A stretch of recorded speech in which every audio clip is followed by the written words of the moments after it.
अस्सलाम वालेकुम। आज के तीसरे लेक्चर में आप समझेंगे कि मुख्तलिफ मुतग़य्यरात को ज़रब और तक़सीम कैसे किया जाता है। ज़रब का असूल क्या होता है और तक़सीम का असूल क्या होता है। जैसे कि यह रकम फ़र्ज़ी रकम है 6x की ताकत 3 ज़रब 5x की ताकत 2y। तो जब ज़रब करते हैं, ज़रब करने में हमेशा अददी सर जो होते हैं वो ज़रब होते हैं, जिस तरह 6 ज़रब 5 30, और जो एक जैसी रकमें होती हैं उनके कुव्वत नुमा जमा हो जाते हैं। यानी 3, जिस तरह ये x है और ये x, 3 जमा 2 5, y क्योंकि अकेली रकम थी वैसे के वैसे, यानी 30 वैसे के बाद 3 जमा 2 5 y। अब आ जाते हैं दूसरे एक मिसाल पे, जिसमें हम एक अददी सर माइनस में रखा हुआ है, -7 x y की ताकत 2 और 8 x की ताकत -6 y की ताकत 2। अब अदिति सर आपस में ज़रब हो गया, जमा माइनस माइनस हो जाएगा, 7 को 8 ज़रब के 56, -56 हो गया।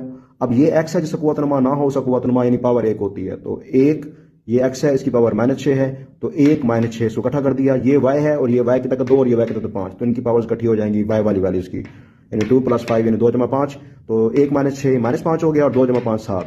जहां तक अब तीसरी मिसाल पे आ जाते हैं, जहां पे हम तकसीम करते हैं इसको। ये रकम हमने लिख ली 9 a की ताकत 2 b की ताकत 5, तकसीम 3 a की ताकत 5 b की ताकत 2। तकसीम या बटा एक ही बात होती है, तो हमने तकसीम खत्म करके बटे में लिख दिया है कसर की फॉर्म में जो है। अब अदिल सर आपस में तकसीम हो जाएंगे, 9 को 3 पे तकसीम किया, 3 3 9 3 आ गया। अब ये a की ताकत 2 है, b की ताकत 5 है। रियाजी का असूल हमेशा छोटी रकम को बड़ी रकम की तरफ लेके जाते हैं। a की पावर 2 है, a की पावर इधर नीचे 5 है, तो इसको बटे में ले आए, तो 5 ये जमा 2 नीचे का -2 हो जाएगा, क्योंकि जब बटे के ऊपर नीचे रकम लेके जाते हैं तो कुव्वत नुमा की अलामत तब्दील हो जाती है। जमा 2 नीचे नफी 2 हो गया, और ये b की ताकत 5 है, b की ताकत 2 है, 5 बड़ा है 2 छोटा, जमा 2 को हम ऊपर ले जाएंगे तो ये -2 हो जाएगा। 5 -2 3 हो गया, और 5 -2 3 हो गया, यानी b वाली रकम ऊपर आ जाएगी, a वाली रकम नीचे हो जाएगी। तो ये है ज़रब और तकसीम करने का असूल मुख्तलिफ मुतग़य्यरात को। जज़ाकल्लाह।